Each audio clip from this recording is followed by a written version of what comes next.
Hello student, welcome to online classes. मैं संजय कुमार।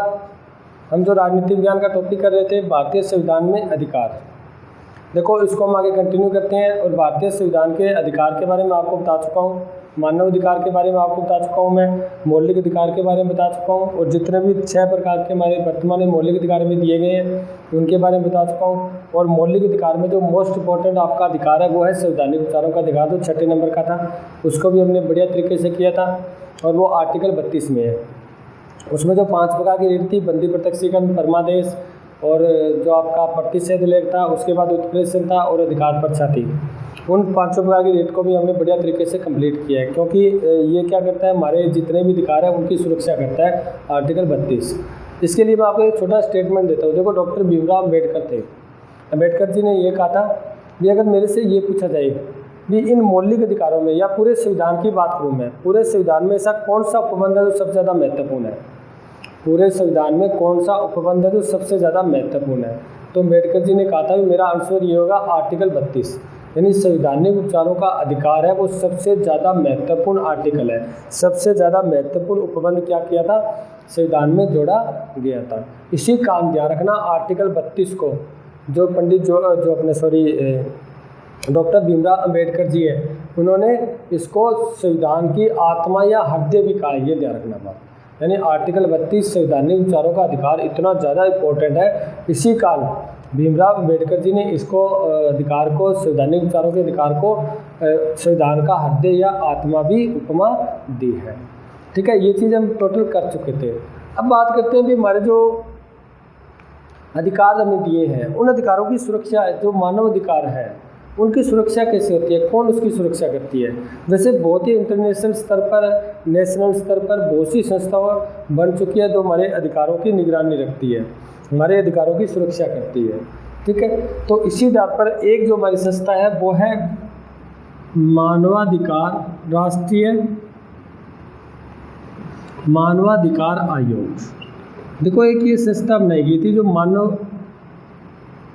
मानवाधिकार आयोग, मानवाधिकार आयोग, ये मानव के अधिकारों की सुरक्षा के लिए। जैसे हमारे अधिकारों का, देखो ये वो संस्था है जो जेल में जाती है, वहाँ पर जो गिरफ्तार व्यक्ति है, क्योंकि बहुत से थानों के अंदर, बहुत से पुलिस थानों में जो पुलिस की जातियाँ होती है ना, कई बार हिरासत में किसी को मार दिया जाता है, मृत्यु हो जाती है, या किसी महिला के साथ बलात्कार होता है हिरासत में, या हिरासत में उसके साथ दुर्व्यवहार होता है, तो ऐसी स्थितियों की जांच करती है, ऐसी स्थितियों की जांच करती है, इसका काम है। और ध्यान रखना, ये निर्णय नहीं देती, सिर्फ जांच करती है। ये जांच करके क्या करती है, उसको आगे न्यायालय में भेज देती है। यानी निर्णय लेना, न्याय देना, ये न्यायालय का काम है। ये तो सिर्फ क्या करती है, वहाँ पर जाती है, चेक करती है, सब कुछ देखने के बाद ये जांच करती है, पूरी की पूरी जांच जो इनके पास दस्तावेज होता है वो न्यायालय के सामने पेश कर दिया जाता है। अब ये बात करती है इसके अंदर कौन कौन से मेंबर होते हैं, कब इसका गठन होता है, उनके बारे में पढ़ते हैं। जो राष्ट्रीय मानवाधिकार आयोग है, इसकी जो स्थापना हुई थी वो 1993 में हुई थी।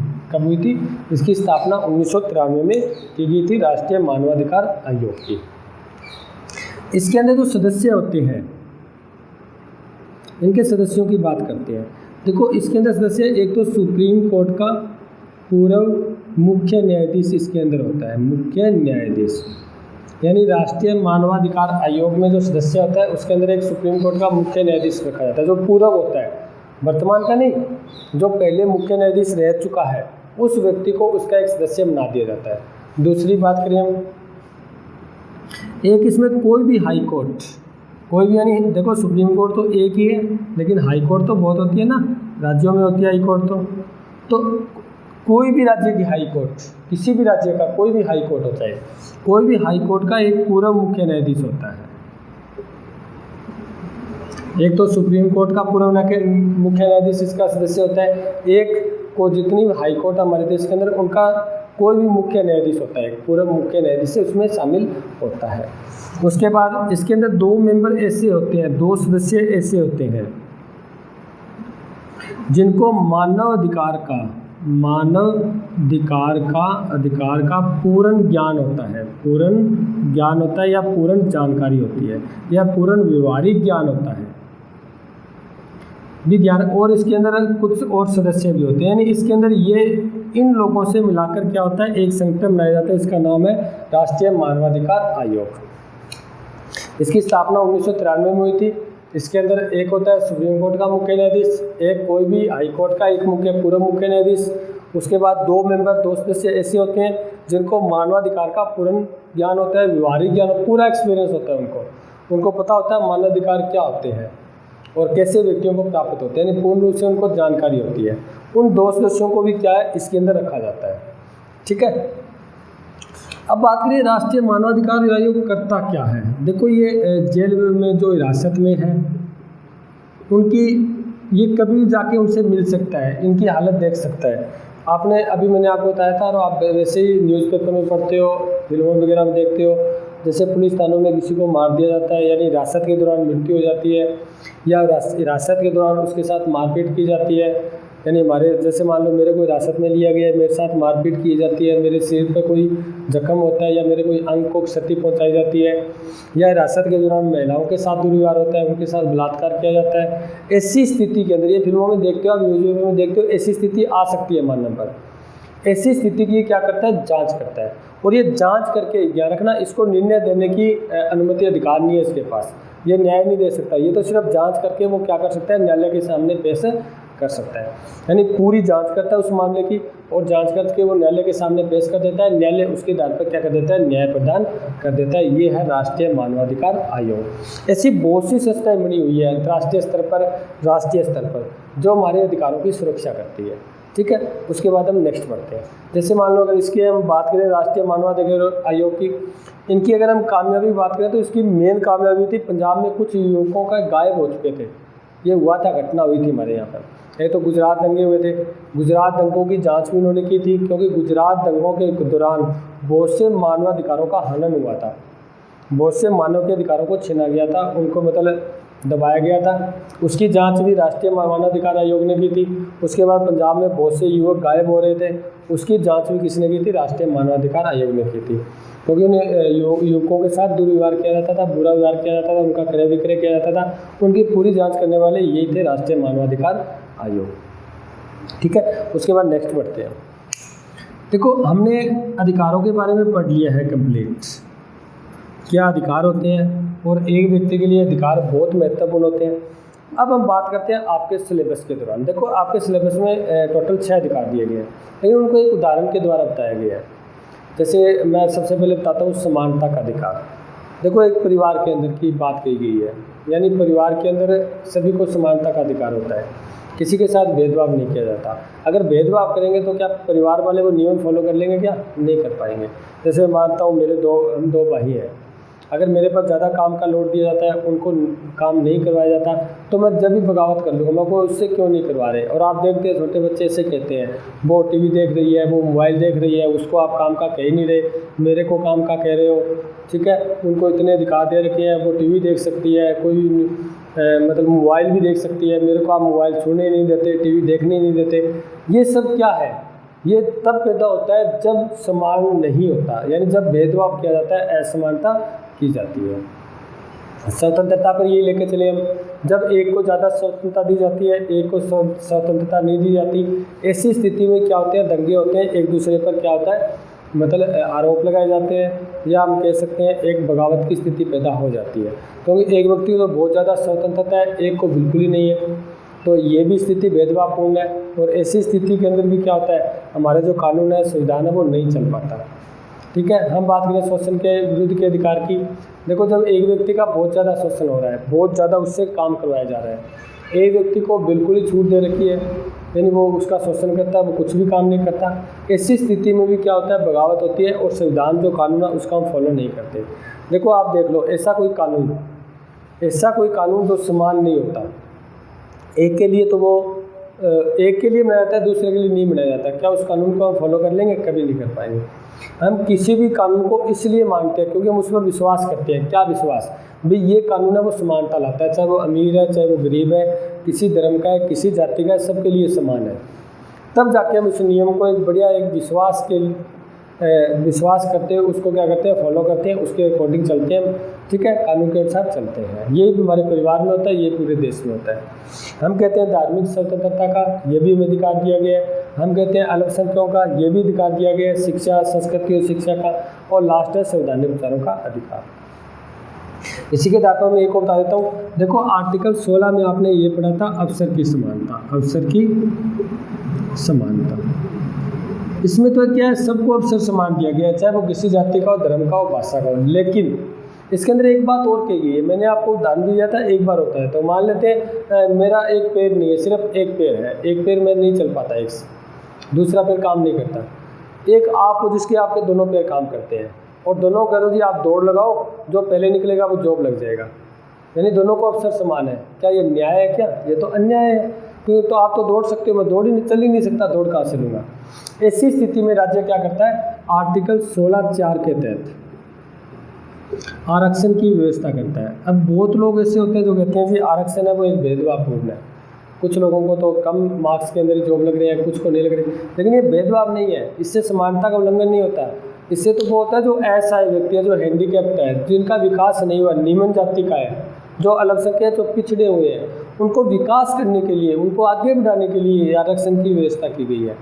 इसमें स्पष्ट रूप से लिखा गया है भी इसको भेदभावपूर्ण न माना जाए, भेदभावपूर्ण न माना जाए। यानी जो अवसर तो समान दिया गया, लेकिन साथ में आरक्षण भी दिया गया। लेकिन आरक्षण इस प्रकार नहीं दिया गया, आरक्षण दिया गया है वो आपके जाति के आधार पर आरक्षण है, जो निम्न जाति है, पिछड़ी जाति है, उनका विकास करने के लिए। और जो ऐसा है जो मतलब जो नॉर्मल व्यक्ति के साथ नहीं चल सकते, ऐसी स्थिति में आरक्षण की व्यवस्था की गई है ताकि उनका भी क्या हो, विकास हो। ये कुछ बातें हैं, जैसे आर्टिकल 21 बहुत महत्वपूर्ण है, जिसके अंदर जीवन और देश स्वतंत्रता दी गई है। ठीक है, अब आगे जो नेक्स्ट हमारा टॉपिक आता है, ये तो अधिकारों के बारे में हम पढ़ चुके हैं। जो नेक्स्ट आपका टॉपिक आता है वो आता है नीति निर्देशक तत्व। इनके बारे में हम थोड़ा बहुत पढ़ते हैं। नीति निर्देशक तत्व, देखो ये है क्या, हमारे लिए क्या काम करते हैं। अब इसके बारे में एक छोटी सी कहानी सुनाता हूँ आपको। कहानी तो क्या है, जो संविधान सभा, उसी की बात बताता हूँ जो आपके सिलेबस में, लेकिन कुछ उदाहरण है। देखो जब संविधान का निर्माण हो रहा था, संविधान सभा ने संविधान का निर्माण किया था। ठीक है, जब संविधान सभा के संविधान निर्माण कर रहे थे, जो संविधान सभा के मेंबर थे, सदस्य थे, उनके दिमाग में एक बात थी, मुख्य बात ये थी कि जो हमारा देश है वो लोक कल्याणकारी राज्य होना चाहिए। क्या होना चाहिए? लोक कल्याणकारी राज्य। यानी वो एक लोक कल्याणकारी राज्य की स्थापना करना चाहते थे, क्योंकि उससे पहले हम अंग्रेजों के गुलाम थे, ब्रिटेन के गुलाम थे, तो सभी का कल्याण नहीं होता था, हमारे साथ भेदभाव होता था, हमारा भारतीयों का शोषण होता था, हमारे लिए अलग कानून थे, उन अंग्रेजों के लिए अलग कानून थे। वो स्थिति न हो, उनके दिमाग में हमेशा यही था कि हम जो भी प्रावधान, जो भी उपबंध संविधान में जोड़े वो इस प्रकार से होने चाहिए ताकि लोक कल्याणकारी राज्य की स्थापना हो। लोक कल्याणकारी राज्य में होता क्या है? सभी का विकास होता है, सभी का विकास, यानी सभी का कल्याण होना चाहिए। ऐसा नहीं किसी एक जाति, धर्म या कोई समुदाय या कोई क्षेत्र का कल्याण हो, बल्कि सभी का कल्याण हो, सभी का विकास हो। एक निम्न से निम्न जाति, निम्न से जो पिछड़ी जाती है, निम्न से निम्न व्यक्ति का भी क्या हो, कल्याण हो। और हमारे महात्मा गांधी ने तो एक बात भी कही थी, एक स्टेटमेंट भी दिया था महात्मा गांधी ने। क्या कहा था? उन्होंने कहा था भी हम आज़ाद वास्तव में तब होंगे जब अंतिम व्यक्ति की आंखों से आंसू पूंछे जाएंगे। यानी अंतिम व्यक्ति, अगर हम बात करें, ऐसे नहीं 10% लोगों का तो विकास हो गया, 90% लोग गरीब है, वो विकास थोड़ी है। यानी अंतिम, यानी लास्ट व्यक्ति के आंखों से जब आंसू पूंछे जाएंगे, यानी आंसू नहीं रहेंगे, तब जाके हम सही रूप से आज़ाद होंगे, स्वतंत्र होंगे। उससे पहले हम अब तक गुलाम ही है, कभी बेरोजगारी के गुलाम है, कभी हम गरीबी के गुलाम है। तो उनका यही था भी हमें एक लोक कल्याणकारी संस्था की स्थापना करनी है, लोक कल्याणकारी राज्य की स्थापना करनी है। और इसके लिए हमें क्या करना है? सभी का विकास करना है, किसी को पीछे नहीं छोड़ना, सभी का कल्याण करना है। ठीक है, और इसी लोक कल्याणकारी राज्य की स्थापना करने के लिए नीति निर्देशक तत्व संविधान में जोड़े गए थे। बस यहाँ से बात शुरू होती है। इसका मतलब नीति निर्देशक तत्व वो है जिससे एक राज्य, एक लोक कल्याणकारी राज्य की स्थापना होती है। ठीक है, यानी राज्य को एक लोक कल्याणकारी संस्था बनाने के लिए नीति निर्देशक तत्वों को क्या किया गया था? संविधान में जोड़ा गया था। अब इसको हम डिटेल से आगे पढ़ते हैं, क्या है नीति निर्देशक तत्व। सबसे पहले इसको संविधान की बात करते हैं। संविधान में कहाँ उल्लेखित है? देखो मैंने आपको जो भी करवा रहा हूँ बहुत ज़्यादा करवा रहा हूँ, डिटेल से करवा रहा हूँ, ताकि आपको प्रत्येक चीज़ आप समझते चलो, आपको ऐसा न लगे भी कोई आपसे कोई प्रश्न पूछे आप कंफ्यूज हो जाओ, हर चीज़ बता दो आप। तो नीति देशक तत्व मैंने कहा था संविधान सभा ने संविधान में लिखे थे, उस उपबंध को जोड़ा था। क्यों जोड़ा था? एक लोक कल्याणकारी राज्य की स्थापना के लिए जोड़ा था। ये हमारे संविधान के भाग 4 में, और इसके जो आर्टिकल जो अनुच्छेद मिलते हैं वो 36 से 51 तक मिलते हैं। ये बात आपको ध्यान रखनी है। जैसे हमने मौलिक अधिकार किए थे, उसके अंदर भाग 3 और उसके अनुच्छेद थे वो थे 12 से 35 तक, और 35 से आगे 36 और 36 से 51 तक का वो हमारे नीति देशक तत्व है। और नीति देशक तत्व संविधान के भाग 4 में उल्लिखित है। नहीं, यहाँ पर नीति देशक तत्वों को लिखा गया है संविधान में, क्योंकि संविधान के टोटल भाग कितने हैं? 22 में जो चौथा भाग है उसके अंदर नीति देशक तत्व है। संविधान के अनुच्छेद कितने हैं? 395। उसमें से 36 से 51 जो अनुच्छेद मिलते हैं वो नीति देशक तत्वों के संबंधित मिलते हैं। ठीक है, अब नीति देशक तत्वों का अर्थ पढ़ते हैं भी ये है क्या चीज़ है ये।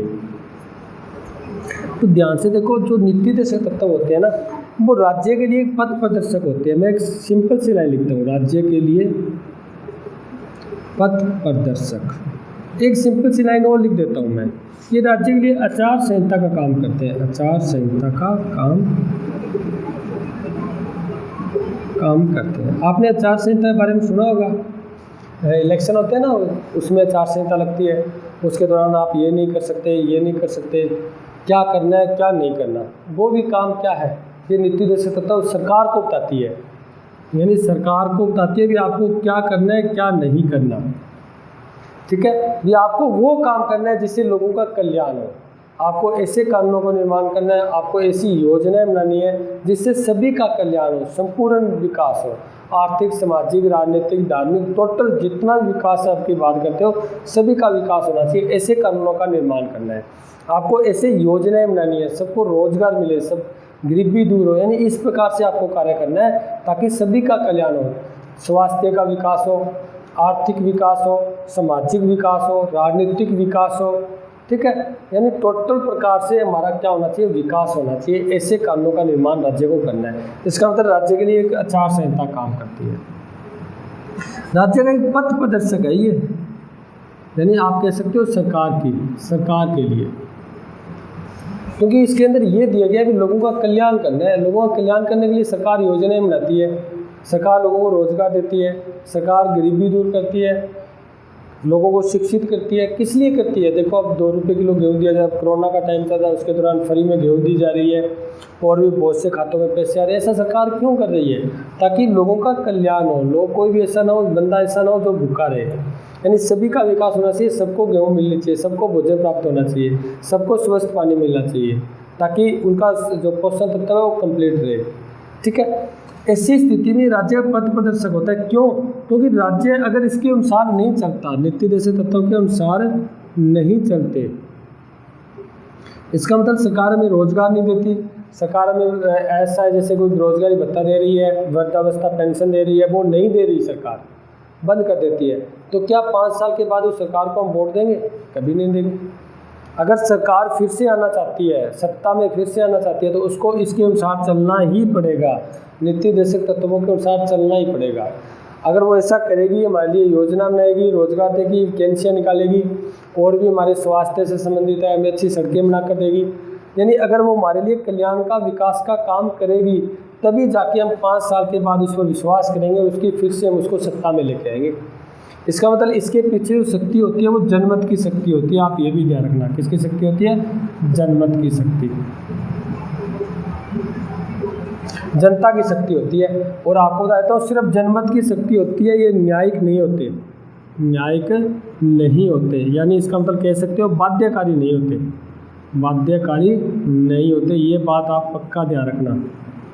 मौलिक अधिकार होते हैं वो बाध्यकारी होते हैं, क्योंकि अगर मौलिक अधिकारों का कोई प्रकार नुकसान होता है, हनन होता है, संसद कोई ऐसा कानून बना देती है, कोई जो न्यायपालिका होती है, एग्जीक्यूटिव होती है, अगर वो कोई ऐसा डिसीजन ले लेती है जिसके कारण हमारे मौलिक अधिकारों का हनन हो रहा है, नुकसान हो रहा है, तो हम सीधे न्यायपालिका जा सकते हैं। हमने पढ़ा था आर्टिकल 32 के तहत हम सुप्रीम कोर्ट में जाकर रिट दायर कर सकते हैं और वो हम प्राप्त कर सकते हैं। ठीक है, इसका मतलब वो बाध्यकारी होते हैं, वो बाध्य है, वो हमें मिले ही मिलेंगे। लेकिन ये बाध्य नहीं है। सरकार अगर बेरोजगारी भत्ता दे रही है, अगर सरकार के पास पैसे नहीं तो कहाँ से दे देगी? इसका मतलब ये नहीं हमें बेरोजगारी भत्ता नहीं दे रही तो हम कोर्ट में चले जाएंगे, नहीं जा सकते। सरकार वृद्धावस्था पेंशन दे रही है, किसी राज्य में ज़्यादा दिया जा रहा है, किसी राज्य में कम दिया जा रहा है। ये सरकार के साधनों पर डिपेंड करता है। सरकार वैकेंसियाँ निकालती है, अगर नए निकाले तो हम कोर्ट में थोड़ी चले जाएंगे। सरकार रोजगार देती है, नए दे तो हम कोर्ट में थोड़ी चले जाएंगे।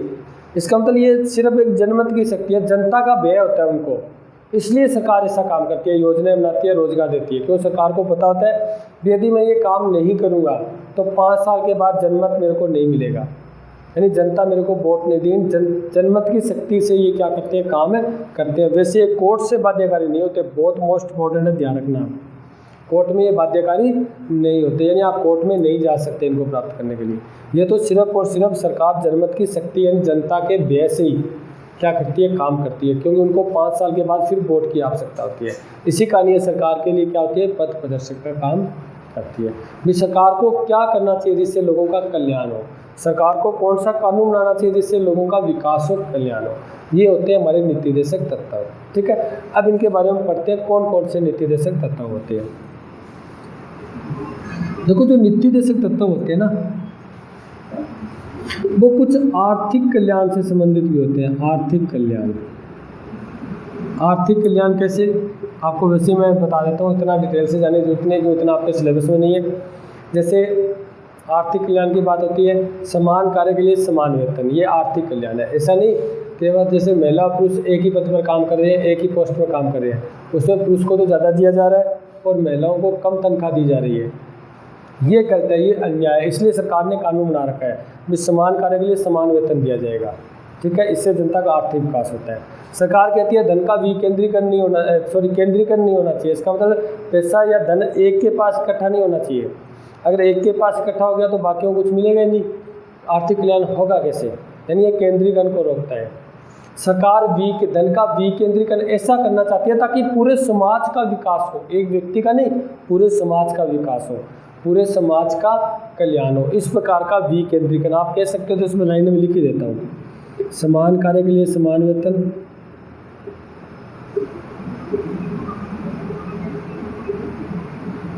ठीक है। धन का विकेंद्रीकरण कैसा होना चाहिए, इससे पूरे समाज का विकास हो, पूरे समाज का विकास हो। सरकार क्या करती है, धन के केंद्रीकरण को रोकती है। केंद्रीकरण होता है एक के पास इकट्ठा हो जाना, इसको रोकती है ये। ठीक है, सरकार क्या करती है, जो श्रमिक है, जैसे कोई, चाहे वो पुरुष है, चाहे वो महिला है, चाहे वो बच्चे हैं, उनके शोषण को रोकती है, यानी शोषण नहीं होने देती। यानी ये तो हमारे आर्थिक कल्याण से संबंधित है। किससे संबंधित है, आर्थिक न्याय प्राप्त होता है इससे। क्योंकि अगर हमारा भेदभाव हो रहा है, जैसे मान लो महिलाओं को ज़्यादा तनख्वाह दी जा रही है, पुरुषों को कम दी जा रही है, ये तो भेदभाव है। एक ही पोस्ट है, एक ही पद पर काम कर रहे हैं, तो भी तनख्वाह अलग अलग मिल रही है, तो ये तो भेदभावपूर्ण होता है, ये तो अन्याय हो रहा है। इसीलिए सरकार कानून बना के क्या करती है, ऐसा करती है ताकि समान वेतन मिले। अगर धन केंद्रीकरण हो जाए, एक के पास इकट्ठा हो जाए, तो बाकी तो धन से वंचित रह जाएंगे, वो साधन मिल ही नहीं पाएंगे। तो कुछ का तो कल्याण हो रहा है, कुछ का तो बहुत ज़्यादा विकास हो रहा है, कुछ गरीब है वो और ज़्यादा गरीब हो रहे हैं। इसको रोकने के लिए भी सरकार क्या करती है, कानून बनाती है। सरकार विकेंद्रीकरण करती है धन का, जैसे अमीरों पर जिनकी आय ज़्यादा उन पर टैक्स लगाती है, इनकम टैक्स लगाती है, वो पैसा गरीबों में बांट देती है योजना के द्वारा, यानी गरीबों का भी विकास होता है।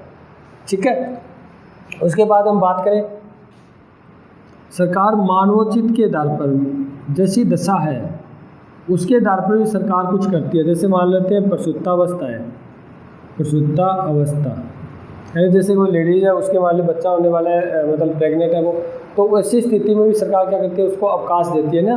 अब होता है ना सरकारी गवर्नमेंट के अंदर जो महिला होती है, अगर वो प्रसूतावस्था में है, तो ऐसी स्थिति में सरकार उनको सह-वेतन अवकाश देती है, साथ में वेतन भी मिलता है, साथ में अवकाश भी दिया जाता है। ऐसा सरकार क्यों करती है, ताकि उसके महिला पर और बच्चे पर कोई बुरा प्रभाव न पड़े, उनका कोई पोषण तत्व की कमी न रह जाए, उनका पूर्ण विकास हो। ठीक है, उसके अलावा हम कह सकते हैं सरकार रोजगार देती है, ये आर्थिक न्याय में आता है, आर्थिक कल्याण में आता है।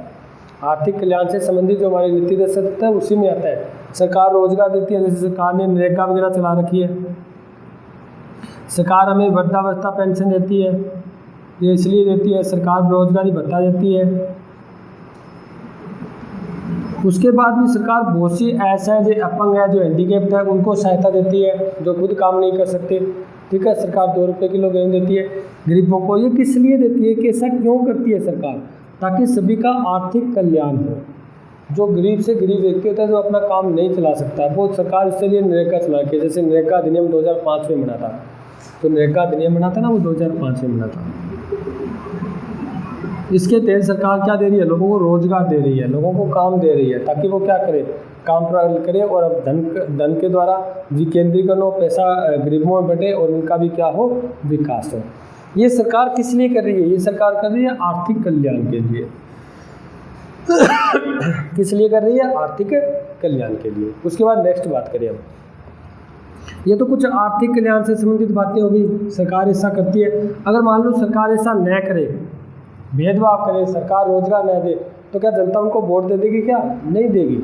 इसलिए सरकार के लिए पथ प्रदर्शक का काम करती है। अभी सरकार को ये काम करना है ताकि जनमत की शक्ति उनके साथ जुड़ी रहे, जनता की शक्ति उनके साथ जुड़ी रहे और जनता उन पर विश्वास करे और 5 साल के बाद फिर भारी वोटिंग से उनको सरकार बनाने का मौका दे। ठीक है, उसके बाद हम नेक्स्ट बात करें, हम बात करें सामाजिक न्याय से संबंधित। देखो, सामाजिक न्याय से संबंधित और हम शिक्षा की बात करें, शिक्षा से संबंधित भी कुछ नीति देशक तत्व हमारे यहाँ जोड़े गए हैं। सामाजिक व शिक्षा से संबंधित जो कुछ नीति देशक तत्व जोड़े गए हैं, उनकी बात करते हैं। उसके अंदर एक पढ़ोगे आप, समान आचार संहिता। ये आर्टिकल 44 में, लेकिन मैं आर्टिकल आपको इतना डिटेल से बता नहीं रहा क्योंकि ज़्यादा आपके सिलेबस में नहीं है, सिर्फ आपको ध्यान रखना है। देखो, समान आचार संहिता को अपनाया गया है इसकिस लिए ताकि सर ये भेदभाव न रहे, समाज में समानता रहे। समान आचार संहिता, सभी के लिए समान आचार संहिता है। देखो, एक बार वो सरकार ने ट्रैफिक रूल्स निकाले थे ना, ये आप अपनी गाड़ियों के ऊपर पोस्ट नहीं लिख सकते, अपनी जाति नहीं लिख सकते। इसका रीज़न होता है क्योंकि मान लो किसी ने अपनी पोस्ट लिख रखी है, जो ट्रैफिक से जो पुलिस होती है वो एक नॉर्मल व्यक्ति को तो रोक लेगी, और जिस पर पोस्ट लिखी होती है, जो जैसे IAS IPS है कोई और है, तो वो तो उसको रोकेगी नहीं, उसको तो वैसे ही जाने देगी। इसका मतलब ये तो भेदभावपूर्ण कानून हो गया, उसके पास कुछ है या नहीं है, उसको रोकती नहीं है वो। इसको समाप्त करने के लिए कुछ पदों को छोड़कर बाकियों से जो रेड लाइट जगती है ना, जो लाल बत्ती होती है, उसको तो हटा ही दिया गया है सरकार। तो इसलिए कहा है सरकार ने, ताकि सारे समान लगे, यानी समान आचार संहिता को लागू किया जा सके, समाज में भेदभाव न रहे। हम उसके बाद करें शिक्षा से संबंधित। सरकार ने आर्टिकल 45 में कहा था भी 6 से 14 वर्ष तक के बच्चों को जो बेसिक एजुकेशन होती है, जो शिक्षा होती है, वो क्या करेगी, राज्य दिलाएगी, निःशुल्क देगी, निःशुल्क राज्य से प्राप्त होगी, ताकि क्या हो, शिक्षा से संबंधित जनता के शिक्षित हो, बच्चे हो वो शिक्षित हो। 6 से 14 वर्ष तक जो बेसिक एजुकेशन होती है, जो उसका मूल जो शिक्षा होती है, वो उसको क्या उसके प्राप्त हो सके। उसके अलावा आप क्या कर सकते हो, जो पिछड़ी जाती है, जो विशेष करके जो SC यानी अनुसूचित जाति, ST यानी अनुसूचित जनजाति, उनके विकास की बात भी काम कौन करेगी, राज्य करेगी। उनके स्वास्थ्य का विकास, उनके शिक्षा का विकास, आर्थिक कल्याण, टोटल काम कौन करेगी, राज्य करेगी। यानी राज्य ऐसे कानून बनाएगी, ऐसे कार्य करेगी जिससे पिछड़ी जाति जैसे SC ST जो अनुसूचित जाति अनुसूचित जनजाति है, उनका क्या हो, विकास हो, उनका भी कल्याण हो। और इसके अंदर बात कर सकते हो, आर्टिकल 47 आपको ये कहता है भी जो व्यक्ति है, जो समाज है, समाज के अंदर जो नशीले पदार्थ है, मादक पदार्थ है, उनको रोकने का काम भी कौन करेगा, राज्य करेगा, ताकि हमारे समाज के अंदर जो व्यक्तियों का जो पोषण रोका जा रहा है, या जो नशीले पदार्थ के कारण, मादक पदार्थ के कारण जो घटनाएं हो रही है, बहुत ज़्यादा दंगे हो रहे हैं, उनको रोका जा सके। इसके अंदर स्पष्ट रूप से ये बात लिखी गई है सामाजिक न्याय में भी, जो दवा है, जो औषधि के रूप में काम आती है, उनको छोड़कर बाकी जितने भी नशीले पदार्थ हैं, जितने भी मादक पदार्थ हैं, उनको राज्य रोकेगा, ताकि समाज पर बुरा प्रभाव ना पड़े। ठीक है, समाज को प्रभाव उस पर न पड़ पाए। इसी कारण राज्य क्या करेगा, नीति देशक तत्वों में स्पष्ट रूप से लिखा गया है कि राज्य इनको रोकने का काम करेगा। उसके बाद हम करें पंचायती राज से संबंधित बात करें। कुछ नीति देशक तत्व पंचायती राज से संबंधित है। पंचायती राज कुछ हमारे यहाँ पर जो अपने आप कह सकते हो, चलो पंचायती राज की बात करते हैं। सबसे पहले पंचायती राज है वो आर्टिकल 40 में दिया गया आपका। ठीक है। पंचायती राज में क्या कहा गया, ये कहा गया भी राज्य ऐसा काम करेगी ताकि गांव में क्या है कि एक ग्राम पंचायत का गठन किया जा सके। और सबसे पहले राजस्थान में 2 अक्टूबर 1959 में राजस्थान में नागौर जिले के अंदर पंचायती राज को पंडित जवाहरलाल नेहरू के द्वारा लागू किया गया था। और इनको अब वर्तमान में संवैधानिक दर्जा भी दे दिया गया है। एक तो 73वां संविधान संशोधन जो ग्राम में पंचायत से संबंधित है, ग्राम पंचायतों से संबंधित है। एक हुआ था 74वां संविधान संशोधन जो शहरी पंचायतों से संबंधित है। ये दोनों हुए थे 1993 में, ठीक है। यानी ये भी एक हमारे नीति देशक तत्वों में ही है भी राज्य ऐसा काम करेगा ताकि पंचायती राज को जो पंचायती राज है उनका एक बढ़िया तरीके से सिस्टम से गठन किया जा सके ताकि लोग उसके अंदर बढ़ चढ़ कर हिस्सा ले सके। उसके साथ ही हम इसके साथ और करें अंतर्राष्ट्रीय शांति की बात, इसको इसलिए अलग लिख रहा हूँ मैं। अंतर्राष्ट्रीय जो शांति से संबंधित कुछ नीति देशक तत्व है। देखो हमारा भारत हमेशा अंतर्राष्ट्रीय शांति के पक्ष में था, हमेशा ही पक्ष में था। भारत चाहता है कि पूरा विश्व शांतिपूर्वक रह सके, एक दूसरे पर आक्रमण न करे, युद्ध न करे, एक दूसरे देश में जो उनका आंतरिक मामला है उसमें हस्तक्षेप न करे, किसी प्रकार उसको नुकसान न पहुँचाए। और हमेशा अगर कोई विवाद हो भी जाए, मान लेते हैं 2 देशों के बीच पानी का या कोई सीमा का या किसी प्रकार का कोई विवाद हो रहा है तो उसको मध्यस्थता के द्वारा, समझौते के द्वारा हल किया जाए। तभी तो भारत ने हमेशा जब भी कोई युद्ध हुआ है तो भारत ने हमेशा समझौते का हाथ आगे बढ़ाया। जैसे पाकिस्तान के साथ ताशकंद समझौता हुआ था, शिमला समझौता हुआ था, ठीक है। ये किस लिए करता है भारत? इसलिए करता है ताकि ये पूरे विश्व में शांति स्थापित की जा सके, क्योंकि भारत हमेशा शांति के पक्ष में था। और इसके अंदर हमारा एक नीति देशक तत्व दिया भी है आर्टिकल 51 जो लास्ट वाला नीति देशक तत्व का जो आपका आर्टिकल है अनुच्छेद, इसमें स्पष्ट रूप से लिखा गया है कि भारत दूसरे देश पर कभी आक्रमण नहीं करेगा। हाँ, पहले आक्रमण नहीं करेगा, पहले न करने की नीति है भारत की, ध्यान रखना, पहले युद्ध न करने की नीति। इसका मतलब कोई और आक्रमण करेगा तो फिर तो जवाब देंगे हम, लेकिन पहले हम किसी देश पर आक्रमण नहीं करेंगे। इसी कारण भारत ने क्या किया, जैसे पंचशील का समझौता किया था, भारत और चीन के मध्य हुआ था, ठीक है। दूसरी बात, अगर कोई विवाद हो तो उसको मध्यस्थता से हल करेंगे, दूसरे देश के आंतरिक मामलों में हस्तक्षेप नहीं करेंगे। ऐसी बात क्या भारत में क्या है, अंतर्राष्ट्रीय शांति के पक्ष में है। ये नीति देशक तत्वों में जोड़ा गया है। देखो ये हमारे नीति देशक तत्व है जो हमारे भाग 4 में कहे गए हैं। और ये वो है जो राज्य सरकार के लिए पथ प्रदर्शक के रूप में काम करते हैं। और आपको मैंने पहले ये शुरू में ही बता दिया था, ये इसलिए जोड़े गए थे ताकि भारत को एक कल्याणकारी लोक कल्याणकारी राज्य बनाया जा सके। क्योंकि जब भी संविधान सभा मेंबर थे उनके मन में एक ही मंशा थी कि हम एक राज्य को, देश को लोक कल्याणकारी संस्था बनाएंगे। लोक कल्याणकारी यानी सभी का कल्याण होगा, सभी का विकास होगा उसके अंदर, ठीक है। तो ये नीति देशक तत्व आपके सिलेबस में इतने ही है, इतने डिटेल से आर्टिकल पढ़ने की जरूरत नहीं है। सिर्फ और सिर्फ आपको ये देखना है कि आर्थिक कल्याण, सामाजिक विकास, सामाजिक न्याय, उसके बाद शिक्षा से संबंधित, उसके बाद पंचायती राज का है, उसके बाद आपके अंतर्राष्ट्रीय शांति से संबंधित कुछ आर्टिकल दिए गए हैं, नीति देशक तत्व दिए गए हैं, ठीक है। तो ये आप थोड़ा बहुत पढ़ लेना, इसको नोट्स में बढ़िया तरीके से अपनी फेयर कॉपी में उतार लेना। और आज की क्लास इतनी, नेक्स्ट क्लास में हम इसको आगे पढ़ेंगे। Thank you.